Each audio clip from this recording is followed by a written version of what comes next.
Pre metric hostel സൗകര്യമുള്ള ഒരു വിദ്യാലയത്തിൽ ഞാൻ ജോലി ചെയ്യുമ്പോഴാണ് ഞാൻ ഈ അമ്മമ്മയെ ആദ്യമായിട്ട് കാണുന്നത്. ആ കാണുന്ന സന്ദർഭം ഇപ്പോഴും ഓർക്കുക. 5ാം ക്ലാസ്സിലെ ഒരു ഡിവിഷനിൽ നിന്ന് ക്ലാസ് എടുത്തുകൊണ്ടിരിക്കുമ്പോൾ ടീച്ചറുടെ കയ്യിൽ നിന്ന് കുതറി ഓടിയിട്ട് ഒരു കുട്ടി സ്കൂളിൻ്റെ ഗേറ്റിൻ്റെ അടുത്തേക്ക് വരിക. ആ ഗേറ്റിൻ്റെ അവിടെ വൃദ്ധയായിട്ടുള്ളൊരു സ്ത്രീ നിൽക്കുന്നുണ്ട്. അവരെ കെട്ടിപ്പിടിച്ച് അവൻ വാശി പിടിച്ച് കരയാൻ എന്നെ ഈ സ്കൂളിൽ ചേർക്കേണ്ടെന്ന് പറഞ്ഞിട്ട്. ആ കുട്ടി ആരാണെന്നോ ഒന്നും എനിക്ക് മനസ്സിലായില്ല.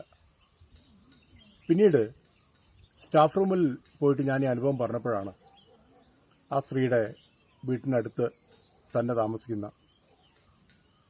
എൻ്റെ ഒരു സുഹൃത്തായിട്ടുള്ള അധ്യാപിക ആ സ്ത്രീയെക്കുറിച്ച് ഒരു ചിത്രം എൻ്റെ മുമ്പിൽ വരച്ചു വയ്ക്കുന്നു.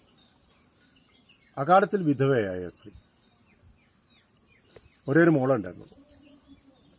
ആ മോളെ ചെറുപ്രായത്തിൽ തന്നെ കല്യാണം കഴിച്ചു വിട്ടു. സുന്ദരിയായിരുന്നു ആ മകള്. അവളുടെ ഭർത്താവ് വലിയ മദ്യപാനിയായിരുന്നു. ഇവിടെ വലിയ സംശയമായിരുന്നു. അങ്ങനെയാണെന്ന് 3ാമത്തെ കുട്ടി, ആ കുട്ടിക്ക് ഒരു 1 വയസ്സോ 2 വയസ്സോ ഉള്ള സമയത്താണ് അവളുടെ ഭർത്താവ് അവളെ കൊല്ലുന്നത്. അമ്മമ്മ എന്ന് പറയുന്ന പാഠഭാഗത്തിൽ ഞാനത് കൊലപാതകമാണെന്ന് ഞാൻ പറഞ്ഞിട്ടില്ല. പക്ഷേ യഥാർത്ഥത്തിൽ സംഭവിച്ചതാണ്. സംശയരോഗം വന്ന് തൻ്റെ ഭാര്യയെ അയാൾ കൊന്ന് അയാൾ എവിടേക്കോ ഓടിപ്പോയി. അതാണ് അമ്മ വിളക്കൂതി കെടുത്തി അവൻ എങ്ങോട്ട് ഓടിപ്പോയി എന്ന വാചകം എഴുതിയതിൻ്റെ കാരണം അതാണ്. പിന്നീട് വളരെ കഷ്ടപ്പെട്ട് ഈ അമ്മമ്മ തൻ്റെ പേരക്കുട്ടികളെ വളർത്തിയെടുക്കുക. അതിൽ ഓരോ കുട്ടീനെയും 5ാം ക്ലാസ് എത്തുമ്പോഴാണ് അമ്മമ്മ ഹൈസ്കൂളിലേക്ക് കൊണ്ടുവരിക. അവിടെയാണ് പ്രീ മെട്രിക് ഹോസ്റ്റൽ സൗകര്യമുള്ളത്. അപ്പം അതിന് മുമ്പ് 2 കുട്ടികളെ അവിടെ കൊണ്ടുവന്ന് ഹോസ്റ്റലിൽ ചേർത്തിരുന്നു. 3ാമത്തെ കുട്ടിയെ ചേർക്കാൻ വന്ന അനുഭവമാണ് ഞാൻ കണ്ടത്. പിന്നീട് ഞാൻ അവരെ പലതവണ സ്കൂളിൽ വന്നതായിട്ട് കണ്ടിട്ടുണ്ട്.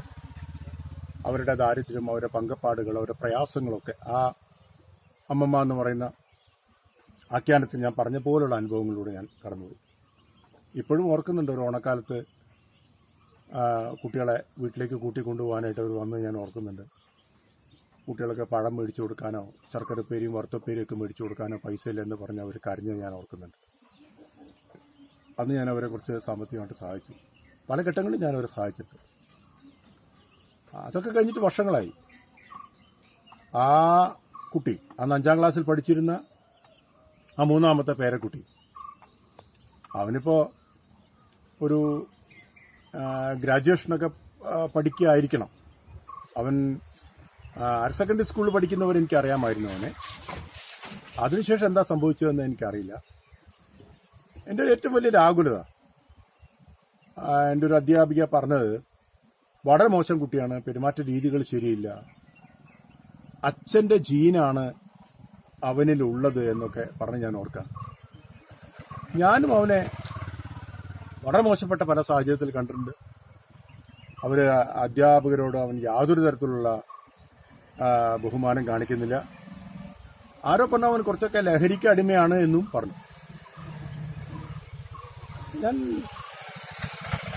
ആലോചിക്കുന്നൊരു കാര്യം, ജീവിതത്തിലെ വളരെ മോശപ്പെട്ട അനുഭവങ്ങളിൽ നിന്ന് വരുന്ന കുട്ടികൾ, ജീവിതത്തിലെ വളരെ മോശപ്പെട്ട അനുഭവങ്ങളിൽ നിന്ന് വളർന്നു വരുന്ന കുട്ടികൾ, ആ മോശപ്പെട്ട അനുഭവങ്ങളിൽ നിന്ന് അവർ നല്ല കുട്ടികളായി മാറാനുള്ള സാഹചര്യമാണ് കൂടുതലും ഉള്ളത് എന്ന് നമ്മൾ പറയുമെങ്കിലും അങ്ങനെയൊന്നും ആവണമെന്നില്ല. ചിലപ്പോൾ വളരെ മോശമാവാനും സാധ്യതയുണ്ട്. എനിക്ക് ധാരാളം അറിയാം. കുട്ടിക്കാലത്ത് മദ്യപാനിയായിട്ടുള്ള അച്ഛൻ്റെ ക്രൂരമായ മർദ്ദനം ഏറ്റുവാങ്ങിയ പല കുട്ടികളും പ്രായമായപ്പോൾ വലിയ മദ്യപാനികളായിട്ട് മാറുന്നു ഞാൻ കണ്ടത്. ജീവിതത്തിൽ അങ്ങനെ നല്ല അനുഭവങ്ങൾ മാത്രമല്ല, ചീത്ത അനുഭവങ്ങളിലൂടെയും കടന്ന് പോകണം. എന്തായാലും ഞാൻ അമ്മമ്മയെ കണ്ടിട്ട് ഇപ്പോൾ ഒരുപാട് കൊല്ലമായി. ഞാൻ തന്നെ 2014 ആ സ്കൂളിൽ നിന്ന് വിട്ടുപോന്നു. അതിൻ്റെ എത്രയോ കൊല്ലം മുമ്പാണ് ഞാനവരെ കാണുന്നത്.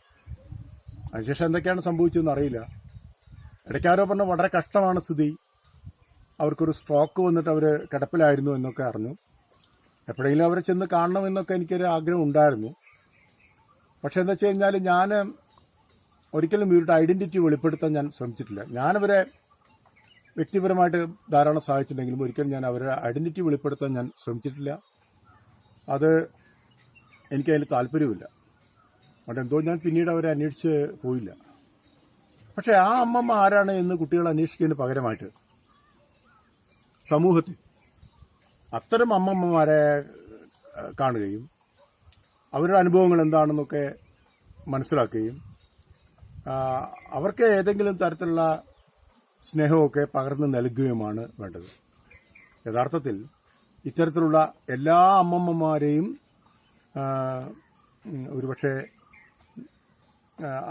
എല്ലാ അമ്മമ്മമാരെയും അനുതാപപൂർവം കാണാനുള്ള ഒരു മനോഭാവം കുട്ടികളിൽ വളർത്തിയെടുക്കണം. അതിനു വേണ്ടിയിട്ടാണ് യഥാർത്ഥത്തിൽ ഇങ്ങനൊരു പാഠഭാഗം പാഠപുസ്തകത്തിൽ ഉൾപ്പെടുത്തിയിട്ടുള്ളത്. നമ്മുടെ ചുറ്റും ഇത്തരത്തിലുള്ള ധാരാളം അമ്മമ്മമാരെ കാണാം. അമ്മമ്മമാരെ മാത്രമല്ല, അപ്പൂപ്പന്മാരെയും കാണാം.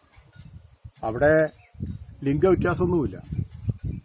ദരിദ്രരായ മനുഷ്യർക്ക് പ്രത്യേകിച്ച് അങ്ങനെ ലിംഗവ്യത്യാസമൊന്നും ദാരിദ്ര്യത്തിന്റെ കാര്യത്തിലല്ല. എല്ലാ വിഭാഗം ആളുകളും ദാരിദ്ര്യം അനുഭവിക്കുന്നുണ്ട്.